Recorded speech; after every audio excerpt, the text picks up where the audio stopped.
Boa tarde, estamos iniciando mais uma coletiva online do Governo de Pernambuco. Contamos hoje com a presença do secretário estadual de Saúde, André Longo, do secretário de Saúde do Recife, Jailson Correia, e do secretário de Planejamento e Gestão, Alexandre Rebelo.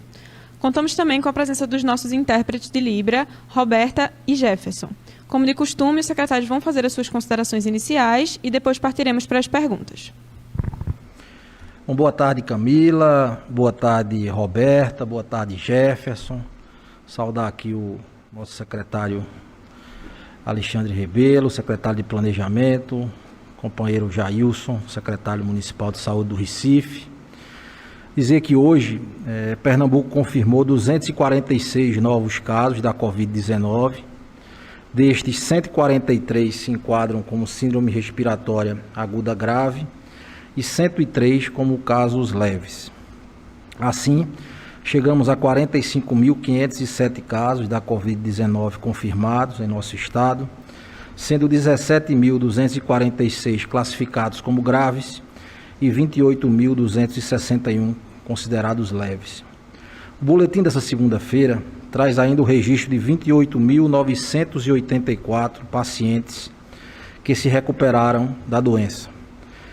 Também confirmamos 31 novos óbitos, sendo 15 do sexo masculino e 16 do sexo feminino, pacientes de 16 municípios com idades entre 37 e 93 anos. Os óbitos registrados hoje aconteceram entre 25 de abril e 14 de junho. Com isso, infelizmente, já perdemos 3.866 pessoas para a Covid-19. Ontem, o nosso gabinete de enfrentamento à Covid-19, sob o comando do governador Paulo Câmara, realizou a análise dos dados da doença. Depois, o Dr. Alexandre Rebelo vai detalhar um pouco aqui em gráficos. Desde a segunda quinzena de maio, os casos confirmados, óbitos e as solicitações de vagas de internação em UTI vêm caindo. Dessa forma, podemos afirmar que temos uma tendência de queda na velocidade da doença, que gerou uma diminuição da pressão nos serviços de saúde. Para se ter ideia, hoje, na última vez que olhamos o painel da Central de Regulação, a taxa de ocupação média dos leitos de UTI voltados para a Covid-19 estava em 87%. Essa é a menor taxa de ocupação de terapia intensiva desde o início de abril, quando nós tivemos a aceleração da curva epidêmica de forma mais acentuada. Isso é positivo, mas como venho dizendo repetidamente, ainda é muito cedo para fazer qualquer tipo de comemoração. Ainda precisamos manter a cautela e a responsabilidade na condução de cada passo que tomamos no gabinete de enfrentamento. A epidemia não tem se comportado de maneira uniforme em todo o estado e nossas análises levam em conta os dados regionalizados. Essa tendência estadual não está sendo observada, por exemplo, no Agreste e na Zona da Mata. Por conta disso, essas regiões não acompanharam a reabertura do comércio nesta segunda-feira como o restante do estado. Gostaria de ressaltar que nosso plano de convivência é baseado em evidências científicas e nos dados epidemiológicos, e por isso também temos a testagem como um ponto crucial para avaliarmos esses cenários. Por isso, estamos trabalhando com afinco para ampliar nossa capacidade de testagem. Anunciamos a semana passada a aquisição de máquinas de última geração e de 120 mil testes de RT-PCR que devem, dentro dos próximos 30 dias, ampliar a nossa capacidade de testagem.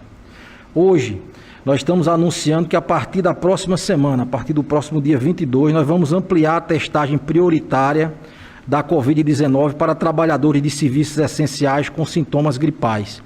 É fato que com a redução dos casos de síndrome respiratória aguda grave, que nós temos percebendo, esses doentes mais graves que eram prioritários na testagem, com a redução do adoecimento de profissionais de saúde, que a gente também tem observado nos nossos centros de testagem, com a procura e também com a redução de profissionais de segurança, a gente hoje tem capacidade instalada para dar passos no sentido de ampliar os públicos de testagem, mesmo com sintomas leves. Então, nós estamos fazendo isso, nós estamos planejando, né, programamos, tomamos a decisão, durante essa semana nós estamos preparando para começar, e serão incluídos nessa testagem prioritária funcionários de supermercados, padarias, farmácias, postos de gasolina, imprensa, bancos, clínicas e hospitais veterinários, além dos trabalhadores de serviço de assistência social e atendimento à população em situação de vulnerabilidade. Pacientes sintomáticos, né, dessas áreas essenciais passarão também a ser testados pelo Estado, com a participação decisiva também dos municípios nesse processo. Também terão priorização de testagem pacientes que serão submetidos a cirurgias oncológicas e cirurgias eletivas definidas pelas comissões de triagem de cirurgias eletivas dentro dos serviços. Isso é um público, né, estimado em mais de 100 mil pessoas, né, e isto só será possível, e a gente aqui agradece, a doação de 24 mil kits de teste RT-PCR que recebemos na semana passada do Grupo Unilever, a quem a gente agradece de público. Além disso, como informei na última sexta-feira, estamos aguardando dentro de um mês a chegada do equipamento, que eu já me referi, né, que vai quadruplicar a nossa capacidade de testagem diária semanal. Assim, vamos dotar o Estado de Pernambuco de uma das melhores estruturas laboratoriais do Brasil e também teremos a capacidade de interiorizar a testagem com a distribuição de máquinas que hoje estão no LACEN da capital, que serão disponibilizadas para as nossas sedes de macro-região, para que a gente possa ter também a testagem no interior. O governo de Pernambuco vem buscando fazer a sua parte, seja com a ampliação da capacidade de testagem, seja com a ampliação de leitos, que continuamos fazendo diariamente, né, dentro desse processo de ampliação da capacidade instalada, tanto aqui na região metropolitana quanto no interior, que ainda vai se dar ao longo de todo o mês de junho, mês de julho, no sentido que a gente possa ter uma rede muito melhor estruturada para a eventualidade de uma segunda onda, como vários estudos apontam que bem possivelmente poderá acontecer aqui em nosso estado e em nosso país. A ativação de cada uma das próximas etapas do nosso plano de convivência em cada região do estado depende unicamente da atitude de cada um de nós, fazendo cada um de nós a nossa parte. É uma volta a um novo normal, a chamada normalidade possível, onde ficar em casa para quem pode ainda é e deve ser estimulado, principalmente as pessoas que têm maior vulnerabilidade, as pessoas que têm doenças pré-existentes, as pessoas idosas, e todos nós que convivemos com elas precisamos continuar tendo todos os cuidados possíveis para não sermos agentes de transmissão da doença, em especial para essas pessoas de maior vulnerabilidade. O nosso comportamento hoje, ele será determinante para o que vai ocorrer nos próximos dias, nas próximas semanas, e para o entendimento de todos de que é preciso cuidar, no dia de hoje, da situação em que nós nos encontramos hoje, será fundamental para planejar os próximos passos em relação ao nosso plano de convivência. Então é fundamental que cada um continue adotando os cuidados de higiene, de etiqueta respiratória, a utilização adequada da máscara. Hoje, nós notamos um maior número de pessoas na rua e muitas pessoas descumprindo um pacto que para nós nesse momento é fundamental, que é a utilização da máscara de maneira correta. Isso reduz, dados da OMS, a transmissibilidade do vírus e precisa ser estimulada. Então, quem está voltando às atividades, quem está indo à rua por uma necessidade, deve utilizar a máscara de proteção, para evitar ou para reduzir a chance da transmissibilidade do vírus no seu contato, nos seus contatos, no seu convívio buscando sempre respeitar medidas de higiene e de distanciamento social. Nesse momento, eu vou passar a palavra para o nosso secretário de Planejamento, Alexandre Rebelo, que vai fazer uma apresentação mostrando em gráficos a situação de Pernambuco do ponto de vista geral e também uma análise das macro-regiões do Estado. Doutor Alexandre Rebelo. Oi, boa tarde a todos, a todas. Cumprimentar o secretário André Longo, secretário de Saúde, o secretário Jailson Correia, secretário municipal da cidade do Recife, da área de saúde. Cumprimentar a Camila e os demais participantes do dia de hoje. A ideia aqui é a gente mostrar um pouco, como o doutor André falou, os principais números referentes ao acompanhamento da Covid-19 aqui em Pernambuco. Basicamente agrupados em 3 grandes indicadores. O primeiro diz respeito ao número de casos, tanto da Covid confirmado, como do CIRAG. CIRAG é a Síndrome Respiratória Aguda Grave. Ela embute dentro das suas origens a Covid, às vezes outros vírus como H1N1, influenza e demais, mas a Covid está contida dentro do CIRAG. Vamos mostrar a evolução desses casos em Pernambuco, né, desde o início dessa pandemia no ano de 2020. Vamos mostrar também os óbitos, tanto os óbitos derivados do CIRAG, como óbitos derivados de Covid já confirmados. E vamos mostrar também a evolução da demanda sobre o sistema de saúde, em especial a demanda sobre leitos de UTI, quanto à requisição semanal diária por leitos de UTI no estado derivados de síndrome respiratória aguda grave. Foram esses indicadores, entre outros, que nós utilizamos para fazer a avaliação, como o doutor André já se referiu, né, do avanço ou do estacionamento do plano de convivência das atividades econômicas. É um conjunto de indicadores que são analisados diariamente, semanalmente, né, e a gente trouxe aqui apenas um extrato para mostrar de forma consolidada essa situação. Então vou passar aqui alguns quadros que mostram esse. Esse primeiro quadro, ele registra aqui, né, em barras, a quantidade de casos de síndrome respiratória aguda grave, essa barra azul, né, e a barra laranja é a quantidade de Covid, ou seja, a confirmação dentro dessa barra azul de casos efetivamente de Covid. O que é que esse gráfico nos mostra? Ele está separado por semana epidemiológica. Essa semana se inicia no início do ano, né, e ela vai continuamente até o final do mês de dezembro. Então o que a gente vê desse gráfico é que a partir da semana 11 começou a ter registros de Covid no nosso estado, ela vai crescendo, que é essa barra laranja, e chega ao seu patamar de alta na semana 17, que é a semana ali do dia 19 de abril. E a gente passa a viver ali por 5 semanas, né? Se a gente for olhar aí isso graficamente, por 5 semanas de nós chamamos de um platô de alta, ou seja, semanas onde repetidamente chegamos a algo em torno de 3.000 casos dentro de uma semana, que ela vai de um domingo até o próximo sábado, 3.000 casos de síndrome respiratória aguda grave, dos quais em torno de 2.000, 2.100 de Covid. Então, né, e aí Covid nesse formato de gravidade. Aqui não estão computados os Covid leves, os casos leves que às vezes são inclusive detectados por testes rápidos. Aqui são aqueles casos, né, de Covid da sua forma mais grave, que vai acabar demandando um leito de UTI ou leito de enfermaria, porque é isso que é a principal avaliação nossa, porque é isso que demanda nosso sistema de saúde e é para isso que a gente tem que se estruturar. Então o que a gente vê nesse gráfico é a partir da semana 17, que é o final do mês de abril, durante 5 semanas nós vivemos um platô de alta.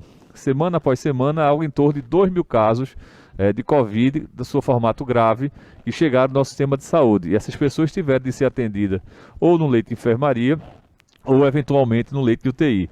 Isso se manteve até a semana 21, e a partir daí a gente começa a verificar, no ponto de vista do Estado, e esses são dados do Estado de Pernambuco, o início da redução desses casos, tanto a redução do número de CIRAG, como a redução no número de Covid.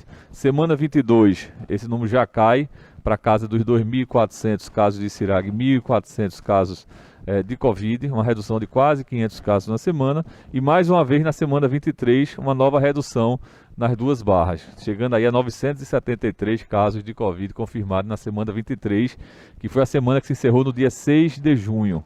Tá? A gente não trouxe aqui os dados da semana 24, porque ela ainda está em levantamento e ela é possível de ser modificada, mas os dados preliminares apontam para uma nova redução na semana 24. Então o que a gente vê desse quadro aqui é A doença escalou, como o doutor André já falou, a partir do início do mês de abril, chegou ao seu patamar de alta no final do mês de abril, permaneceu assim ao longo do mês de maio, e na última semana de maio a gente começa a notar a redução desses casos, consolidada agora na primeira semana de junho e na segunda semana de junho. Foi isso que nos permitiu passar a colocar em prática o plano de convivência com as atividades econômicas. Quando a gente vê o segundo indicador que a gente se propôs a acompanhar, que é o número de óbitos, e aí também temos as duas barras, o número de óbitos derivados do síndrome respiratória aguda grave, que é essa barra mais clara, rosa, e a quantidade de óbitos derivados da Covid. O que é que a gente vê nesse quadro? Que a gente chegou também num patamar de alta na semana 19, né, que é ali a partir do início do mês de maio, a partir da semana do dia 3 de maio, a gente chega num patamar de alta e passamos, né, por 3 semanas, né, algo em torno de 750 óbitos por semana. 745 numa semana, 743 na segunda semana, 710 na terceira semana. Esses dados diz respeito à data da ocorrência do óbito. Do mesmo jeito que os casos de Cirac são da data de notificação da doença no nosso sistema de saúde. Então nós passamos 3 semanas aí no patamar de alta e a partir da semana 22, mais uma vez, coerente com a redução que houve no número de casos, a gente começa a perceber uma redução no número de óbitos derivados da Cirac e da Covid, que se mantém também na semana 23 e os dados preliminares da semana 24 apresentam o mesmo desenho de redução. Então é isso também que mostra nas nossas análises que a gente chegou no patamar de alta, vivemos aí um platô de alta, iniciamos um processo de redução consistente, tanto de casos quanto de óbitos. E o terceiro indicador que a gente utiliza é a demanda sobre o sistema de saúde. Quantas UTIs foram solicitadas para tratamento dos casos de síndrome respiratória aguda grave? Então a gente percebe por esse gráfico um patamar de alta na semana de número 21, chegamos aí no final do mês de maio, na semana de 17 a 23 de maio, a serem solicitadas 943 internações em UTIs por esse tipo de doença. E a partir daí há um início de redução na semana 22, semana 23, e nesse caso a gente consegue avaliar até mais proximamente a semana 24, que foi concluída no último sábado, dia 13. Então, 3 semanas seguidas, já há 21 dias, que a gente registra a redução por demanda de leitos de UTI derivados de Cirac, que mostram todos os 3 elementos na mesma direção. Como o doutor André disse, ainda há que ter muita cautela. A gente tem visto o mundo afora, nos países que começaram o processo de reabertura, eventualmente tem que voltar a fazer algum tipo de fechamento, né, que a questão do isolamento social se mantém como importante, mas também é importante que a gente registre que a gente já vive, né, já há 2 ou 3 semanas um processo de redução gradual, tanto do número de casos, como do número de óbitos, como da demanda por UTI no nosso estado. Quando a gente faz também o corte e mostra esses mesmos números no formato de uma média móvel, por que média móvel? Porque você permite que a gente avalie a direção de uma curva, né? Se a gente está numa situação de equilíbrio, se a gente está no processo de crescimento, se a gente está no processo de redução. E essas duas curvas aqui dizem respeito, são os mesmos números que a gente viu em formato de barra, agora em formato de uma média móvel, né, que congrega em cada ponto desses 7 dias seguidos, a exemplo de uma semana. Então a gente vê também que há um início e uma escalada do número de casos até o final do mês de abril. Ele mantém-se ali elevado durante todo o mês de abril, né, e durante o mês de maio, e a partir do final de maio ele começa um processo de redução. Aqui nós marcamos também a quarentena rígida das 5 cidades da região metropolitana, que foi instituída ali no dia 15 de maio, mas ela havia sido decidida a partir do dia 7 e 8 de maio. Vivemos uma primeira semana de esclarecimento da população e ela implementada a partir do dia 15 de maio. Vivemos aí por 15 dias, está justamente marcado aí o período de quarentena, e essas duas curvas elas apontam para baixo consistentemente a partir do mês de maio. A mesma informação de óbitos em formato de curva, de média móvel de 7 dias, também apontando o mesmo desenho de uma escalada, um platô de alta e o início do processo de redução gradual e consistente do número de óbitos no nosso estado, aí montados e calculados a partir da data de ocorrência de óbitos. E o terceiro gráfico é o gráfico que mostra a demanda pelo sistema de saúde, especificamente UTI, também na média móvel, ele cresce, chega a uma estabilização de alta e começa um processo de queda. É importante que a gente registre que essa é uma avaliação que é feita não só a nível do estado de Pernambuco, mas também das 4 macro-regiões que compõem o sistema de saúde. Uma região que pega aqui a região metropolitana e as 2 matas, uma segunda macro-região que pega o Agreste, e depois a terceira e a quarta macro que responde pelo resto do estado do sertão de Pernambuco. Então a gente faz a avaliação também com esse recorte e eu trago aqui de forma resumida esses dados. Esses 4 gráficos mostram as curvas de CIRAG e Covid numa média móvel de 7 dias dos 4 macro-regionais. O que é que eles mostram claramente?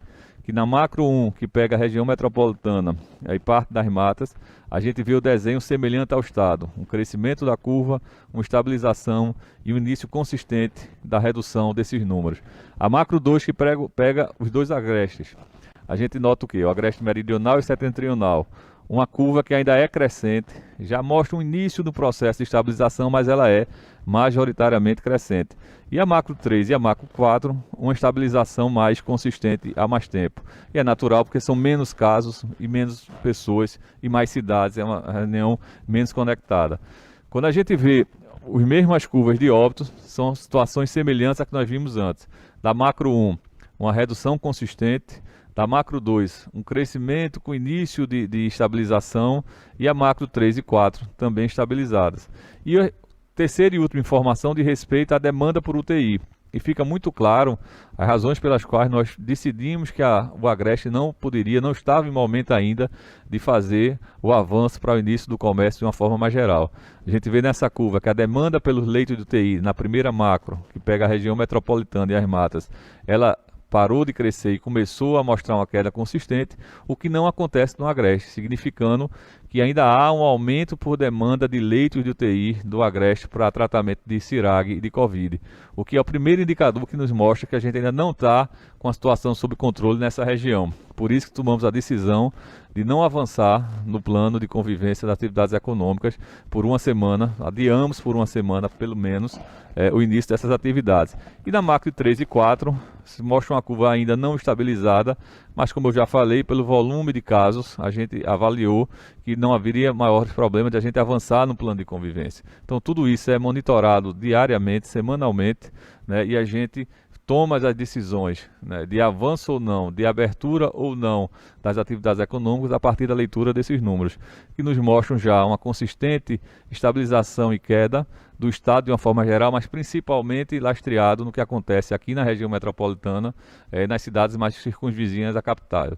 E ainda um processo mais lento de estabilização no restante do estado. Então, de forma muito resumida, eram esses dados que a gente queria mostrar aqui, mostrar que a gente, como o doutor André falou, e o doutor Jailson também já se referiu, usa a ciência como guia, nos orientamos pelos números que são medidos pela vigilância sanitária, pelo nosso sistema de regulação e assistência de saúde, e é esse que nos orienta para a tomada de decisões sempre consistente e sempre cuidadosa. Muito obrigado a todos. Doutor Jailson, para suas considerações iniciais. Vou tentar ser breve. Muito boa tarde ainda. Nosso companheiro André Longo, doutor André, secretário Rebelo, Jefferson e Roberta aqui, Camila. Boa tarde a todos. Um dia de anúncios muito importantes. Acho que eu talvez pudesse citar aqui nosso querido e saudoso Ariano Suassuna para dizer que se não é momento de celebração, é momento de ter uma boa dose de realismo esperançoso, né? Os dados aqui mostrando de que Pernambuco se diferencia de outras regiões do país, né? De maneira bastante importante.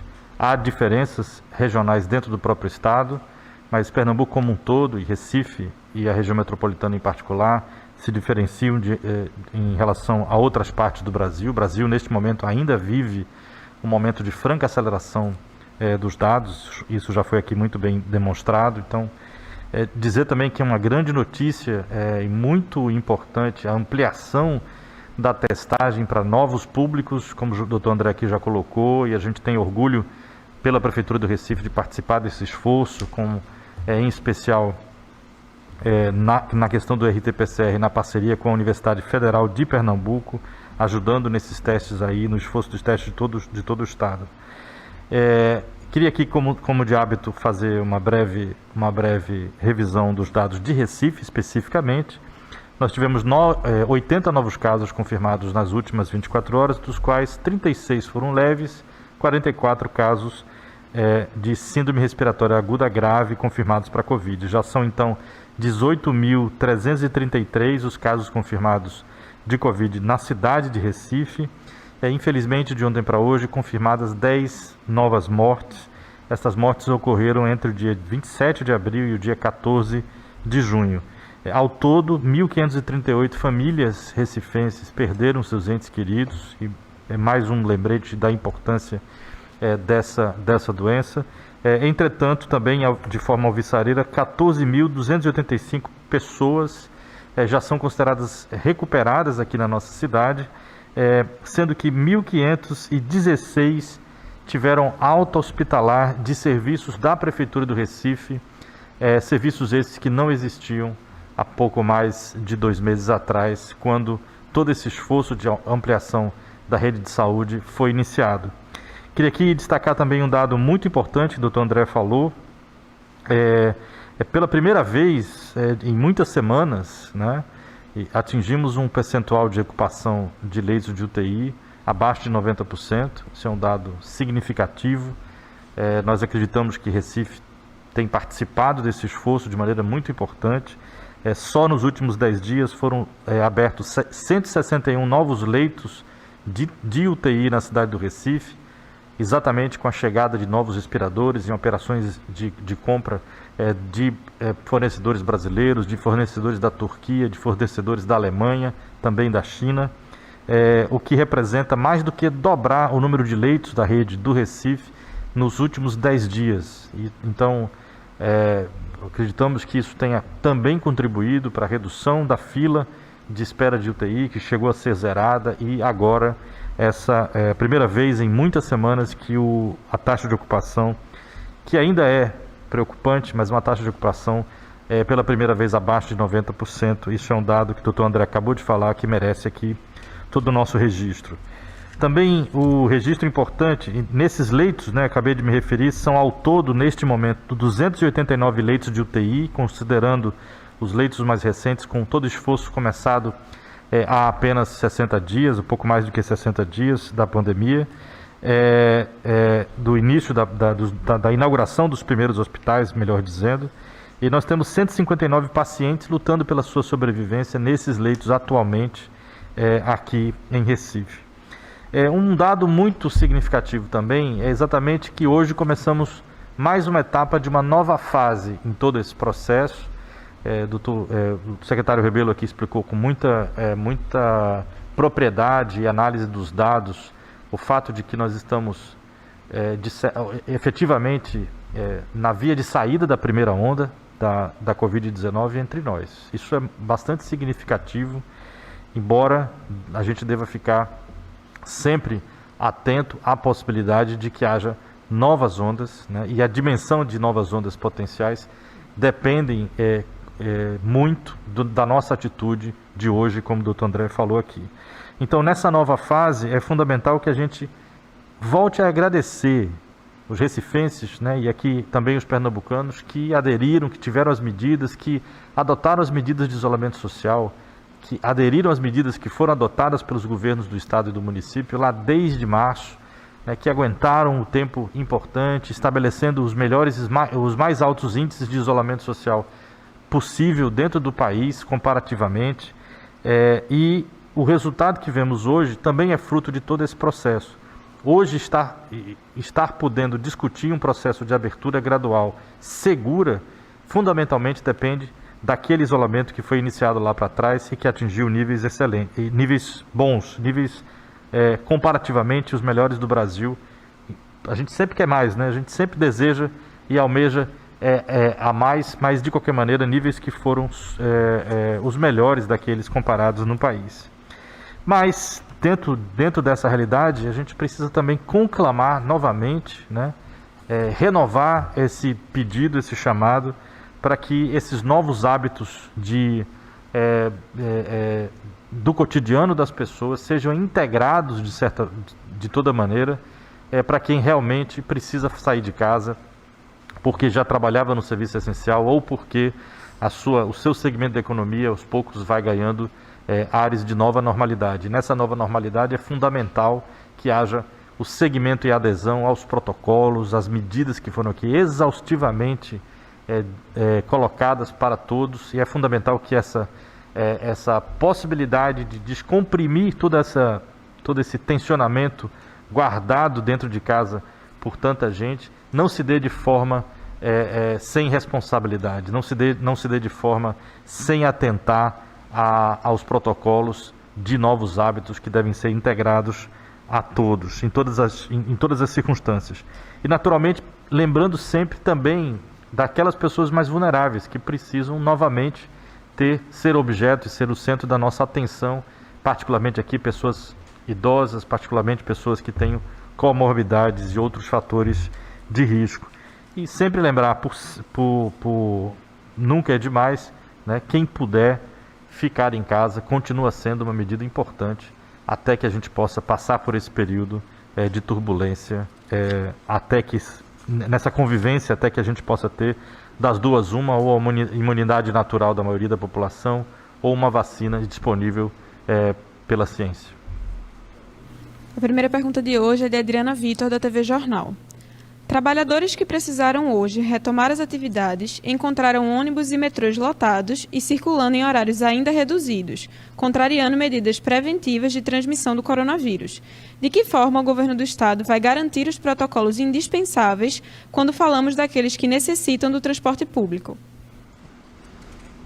Adriana, desde meados de março, com a adoção de medidas restritivas impostas pelo avanço do novo coronavírus, a Secretaria de Desenvolvimento Urbano e Habitação e o Grande Consórcio de Transporte adotaram uma série de protocolos para minimizar o risco de contágio no transporte público da região metropolitana do Recife. Nos terminais, houve reforço da higienização nos veículos e corrimãos nas filas de embarque, instalação de lavatórios e distribuição de mais de 30 mil máscaras para os usuários, artigo que passou a ser obrigatório para passageiros e profissionais. Diariamente, técnicos do consórcio e da secretaria realizam o monitoramento da operação para fazer ajustes nas linhas com maior demanda, sobretudo nos horários de pico. Com a retomada de novos setores da economia em Pernambuco, nesta segunda-feira, dia 15, o grande consórcio ampliou para 60% a frota de ônibus da região metropolitana, enquanto a demanda de passageiros gira em torno de 30% do número usual. Somente nesta segunda, houve reforço de 201 veículos em relação à última semana. O reforço foi realizado em linhas de maior demanda e foi programado com base nas particularidades de cada setor econômico que volta a atuar. Além disso, veículos extras continuarão estocados em 13 terminais para ser usados assim que a demanda exigir. É importante destacar que as dificuldades para combater aglomerações é um desafio enfrentado por várias capitais do país e a colaboração da população é imprescindível para o cumprimento das normas. Vale registrar também que a operação desta segunda, 15 de junho, foi prejudicada por um protesto realizado pelo Sindicato dos Rodoviários que atrasou a saída de 172 coletivos da empresa metropolitana que estavam programados para circular hoje. Apesar do atraso que afetou diretamente as atividades nos terminais de Jaboatão, Barro, Macaxeira, Santa Luzia e Recife, a operação foi gradativamente retomada e normalizada ainda durante o período da manhã. Diana Moura, da Rádio Jornal, pergunta: qual a avaliação do governo sobre os primeiros dias de abertura gradual? Há alguma fragilidade já detectada? Bom, nós tivemos inicialmente algumas atividades que se iniciaram funcionando de forma muito adequada, pelo que nós observamos, especialmente a construção civil, com protocolos bem sólidos. A maior parte das empresas montaram uma estrutura muito satisfatória no sentido do controle, do distanciamento social e de regras de higiene. Isso pôde ser observado, pôde ser mostrado pela grande mídia. Hoje, nós tivemos uma abertura do comércio, e nós observamos alguns pontos preocupantes, como algumas aglomerações, e também temos observado um descumprimento de uma regra básica, que é a regra da utilização adequada da máscara. Temos visto isso, muitas pessoas ainda sem utilização da máscara. Temos também visto flagrantes de uso inadequado da máscara, o que é preocupante, porque pode ampliar, inclusive, a capacidade de contaminação quando usada de forma inadequada. Então é preciso que a população entenda que esse processo de retomada gradual das atividades, ele tem que ser seguido de uma educação rígida do ponto de vista da necessidade de proteção. Então, mesmo que você esteja retomando alguma atividade, você não pode se descuidar daquilo que é o básico que a gente vem dizendo desde o início das medidas de prevenção para a Covid-19. Então, as medidas de higiene, lavar as mãos, as medidas com água e sabão, seguindo os passos adequados, a utilização do álcool em gel em todas as dependências que estão abertas hoje do comércio, a utilização da máscara, que se tornou obrigatória aqui em nosso estado, e buscar ter ao máximo respeitado o distanciamento social, para que a gente tenha uma atitude de proteção, e a gente não nos tornemos potenciais transmissores do vírus. Então é fundamental, e a gente vai continuar acompanhando o desenrolar da abertura de todos esses setores, para eventuais medidas restritivas que se façam necessárias se houver um descontrole dessas atividades. Então é muito importante que todos nós sejamos agentes nesse processo, agentes positivos nesse processo de retomada, para que ele possa dar certo.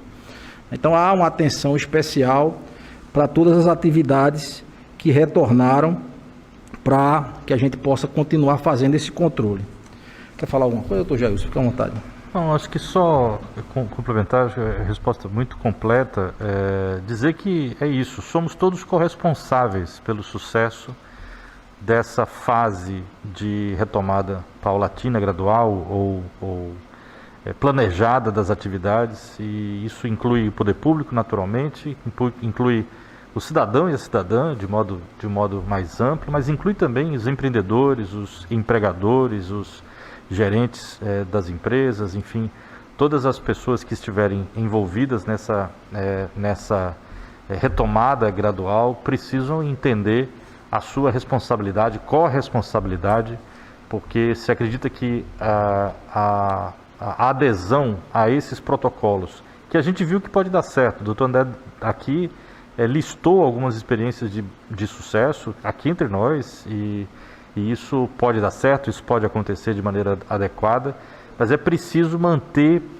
esses novos hábitos como integrados à nossa rotina. Então é fundamental isso, e lembro aqui da corresponsabilidade, inclusive de cada segmento, Então, se o segmento reabre com responsabilidade, reabre dentro dos protocolos e normas, diminuindo o risco de transmissão, naturalmente isso ajuda a coletividade como um todo e ajuda o próprio segmento no momento em que, se houver algum tipo de necessidade de redução do distensionamento ou mesmo de retrocesso para medidas mais rígidas, se aquele segmento demonstrou que foi capaz de atuar de maneira responsável, diminuindo o risco de exposição à transmissão, naturalmente que isso também será levado em conta pelos comitês que avaliam cada uma dessas medidas. Então, acho que é um reforço nessa direção.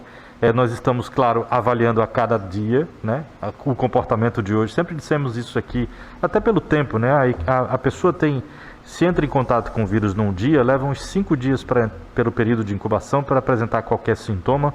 Muitos não apresentam sintoma, mas desses 5 dias, mais 2 ou 3 dias para que, a partir do início de sintomas, tenham qualquer tipo de agravamento e possam, então, precisar de um leito hospitalar. E a gente costuma dizer que o que acontece hoje, é representado ou tem tem um retorno ali, positivo ou negativo, daqui a uma semana ou 15 dias, quando a demanda por leitos de UTI, por exemplo, poderia voltar a aumentar. Então é fundamental que a gente observe isso todos os dias, esteja alerta a sinais precoces de tensionamento sobre o sistema de saúde, mas é fundamental essa corresponsabilidade, porque todos estamos juntos nesse enfrentamento. Marina Meirelles, do G1, pergunta: com a volta do comércio e de atividades que podem gerar aglomeração de pessoas, o Estado está se preparando para a possibilidade de uma segunda onda de contágio do novo coronavírus? Nós já vemos discutindo isso aqui, já várias considerações coletivas. Há, pelos estudos que têm sido feitos em vários lugares do mundo, essa possibilidade concreta de ondas, de haver crescimento de número de casos, de número de necessidades do sistema de saúde, marcadamente de leitos de terapia intensiva, disso voltar a acontecer. Isso vai depender fundamentalmente do comportamento, das atividades que estão sendo retomadas. A gente sabe que um grande desafio é como dar um ordenamento adequado no comércio. O comércio tem uma amplitude muito grande, são múltiplas lojas, o poder público não é onipresente nesses espaços.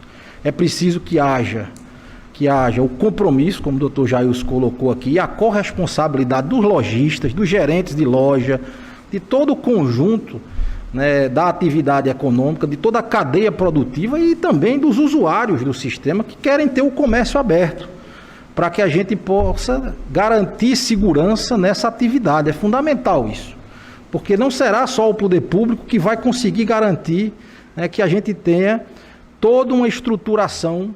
Isso vai ter que ser dividido, sim, com a responsabilidade também das associações de lojistas, do CDL. Cabe os protocolos serem implantados de maneira a evitar que a gente tenha o recrudescimento da doença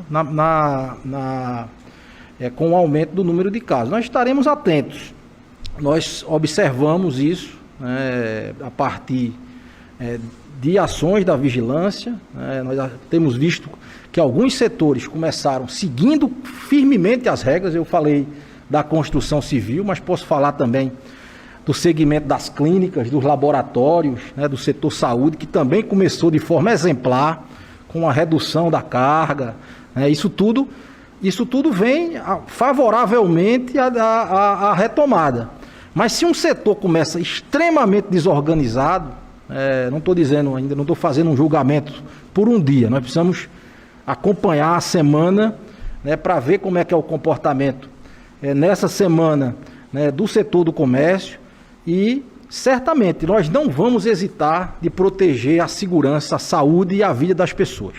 Se o comércio se mostrar irresponsável nessa retomada, se as pessoas não se comportarem de forma adequada, as autoridades sanitárias vão ter que intervir no processo, vão ter que intervir para garantir a segurança das pessoas. Então é muito importante que haja o segmento dos protocolos. Isso foi muito trabalhado para que...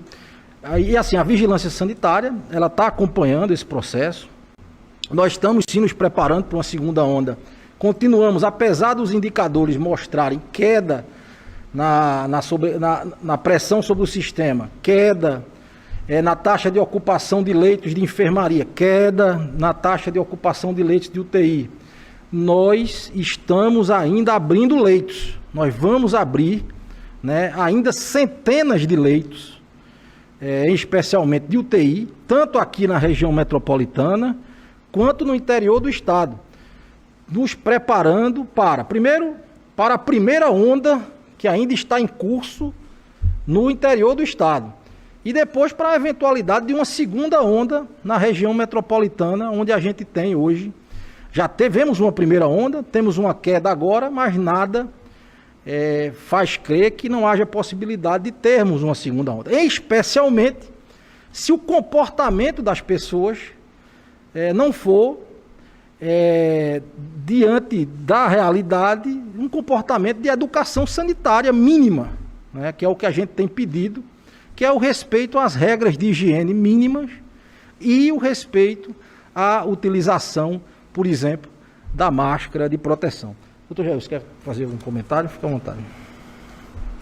Eu me sinto totalmente contemplado. Acho que o único talvez elemento de adesão a isso, né? Nós vivemos num estado onde os sistemas de saúde são integrados e temos um momento em diversas regiões do estado, momentos de aceleração ou desaceleração diferentes, né?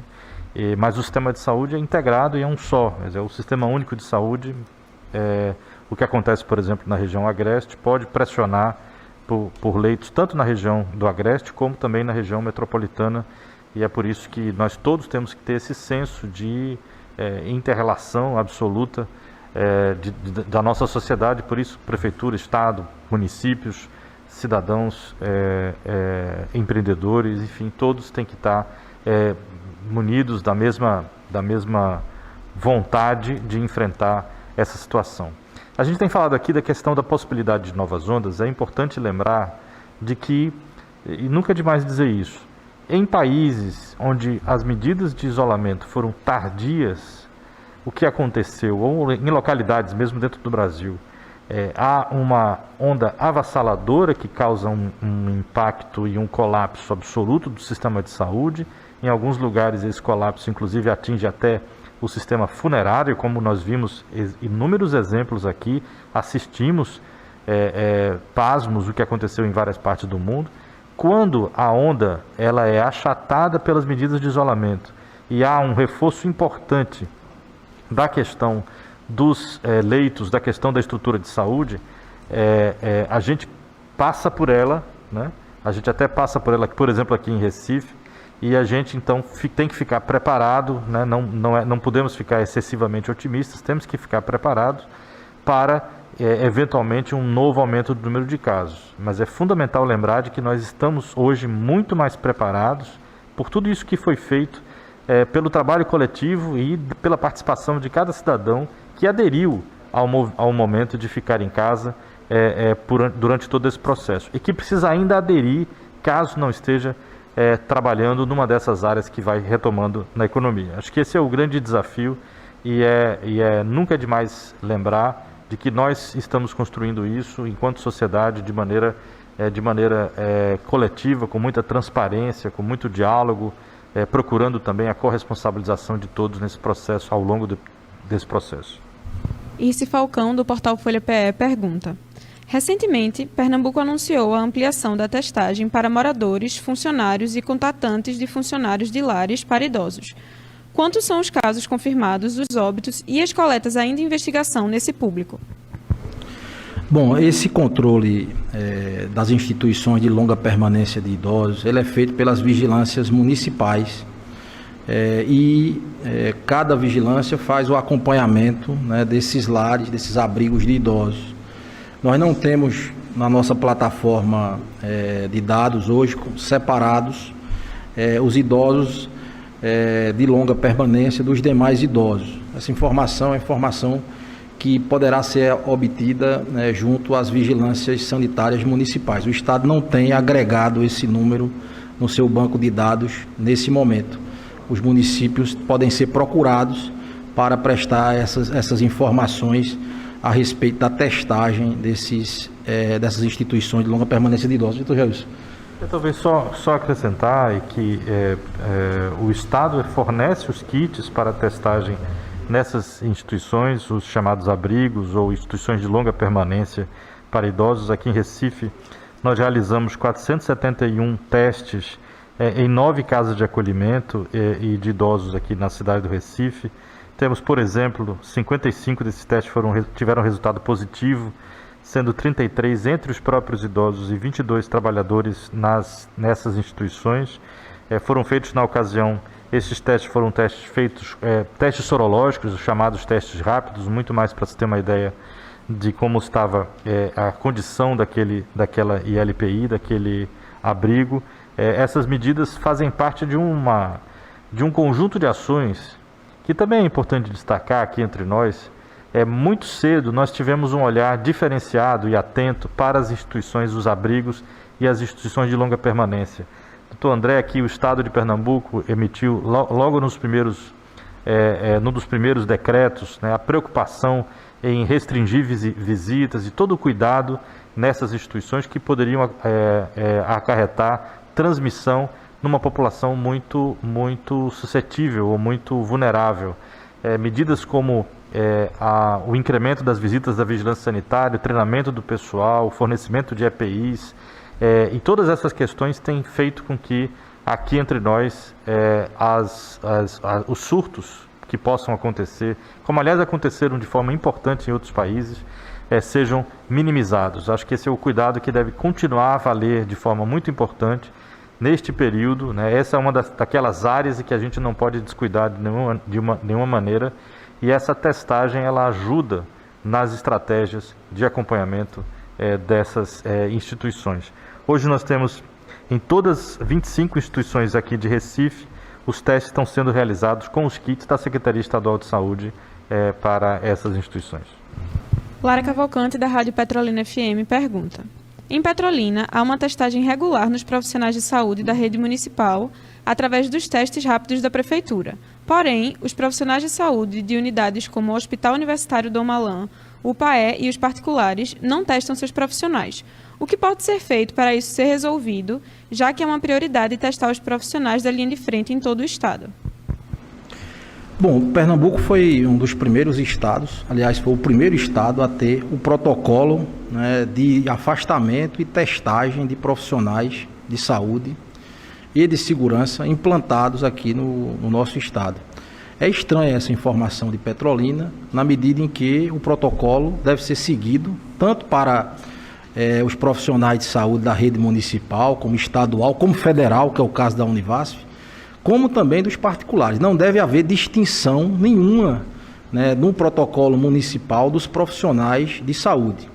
Talvez o que Lara esteja falando seja da utilização de testes rápidos de forma amostral em relação a profissionais da prefeitura, né? Mas todo profissional de saúde sintomático, seja ele de que rede, ligada a que instituição for, deve sim ter guarida da prefeitura. Se tiver tendo algum problema, deve procurar a Gerência Regional de Saúde, a 8ª Gerência Regional de Saúde, para inclusive colocar essa situação para que se adotem providências, porque deve ser garantida ao profissional de saúde, dentro do protocolo, a testagem por RT-PCR, inclusive, né, dentro daquela faixa de tempo, né, que se destina ao RT-PCR, que é até o 7º dia ou até o 10º dia, se ainda houver sintomas, né, e caso já tenha ultrapassado esses 10 dias, ele deverá ser testado com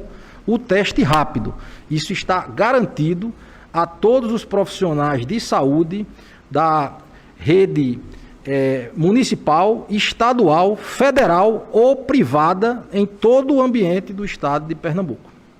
Cíntia Leite, do Jornal do Comércio, pergunta: como o governo tem monitorado a velocidade de contágio nos municípios que são sede das regionais de saúde que não entraram na flexibilização essa semana?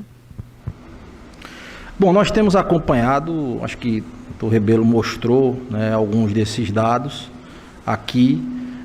Obviamente que Cíntia conhece bem isso, nós não podemos ver municípios isoladamente, na medida em que a avaliação da pressão sobre o sistema de saúde não se dá a partir do município, né? A gente tem que ter um entendimento regional, né, e macro-regional para poder considerar, né, essas pressões sobre o sistema, mas nós olhamos sim, né, para as sedes de gerência regional de saúde.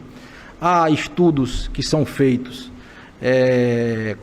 por algumas instituições. O Instituto de Redução de Riscos e Desastres, ele chega a demonstrar esses perfis dos principais municípios aqui do nosso estado, né, mas obviamente que as análises elas precisam se dar a partir, né, desse entendimento e dessa necessária solidariedade regional. É muito difícil, na verdade não há, mesmo o Recife não tem uma autonomia total sobre o seu sistema de saúde. né? Ou seja, não dá para você pegar uma situação de um determinado município que vai bem, quando todo o seu entorno vai mal, né? E não considerar que esse impacto se dará para toda aquela região que não está, obviamente, em condição de fazer, por exemplo, um avanço.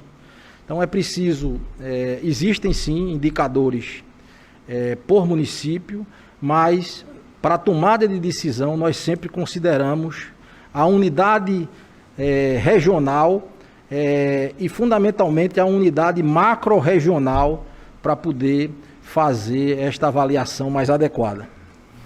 Diego Barros, da CNN Brasil, pergunta: qual o posicionamento da CESPE sobre o alerta de responsabilização enviado pelo TCE em relação às compras de respiradores feitas pelo Estado de Pernambuco através do Consórcio Nordeste?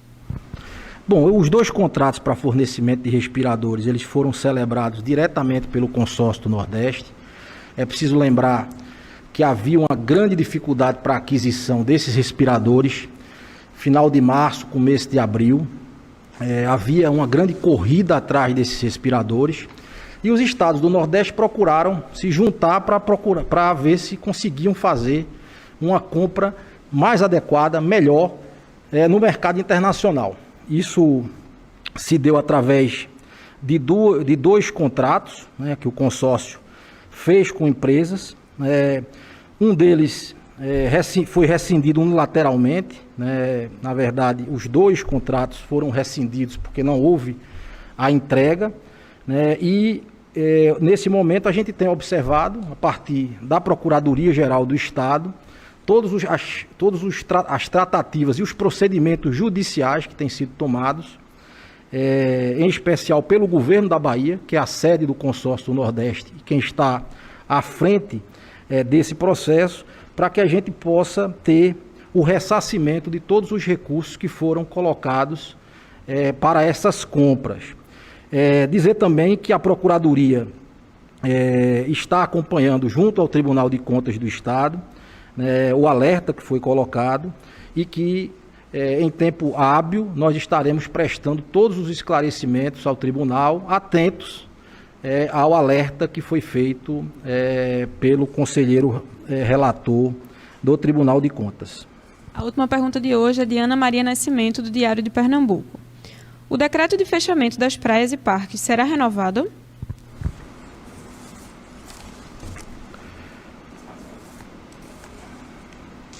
O decreto no tocante a praias e parques, ele foi renovado, então ele continua em vigor, né? E está previsto que na próxima quarta-feira nós devemos fazer um pronunciamento colocando os próximos passos acerca de uma série de questões e muito provavelmente esse assunto será tema desse anúncio que deverá ser feito pelo governador do estado. Alguém gostaria de fazer alguma consideração antes do encerramento? Camila, só porque eu estou aqui ao lado de Jefferson, me pediram para repetir essa frase que ainda cabe muito, né? Para quem pode ficar, né? Então, fique em casa, por favor. Encerramos agora mais uma coletiva online do Governo de Pernambuco. A entrevista completa vai estar disponível no YouTube oficial do Governo. Obrigada, boa noite.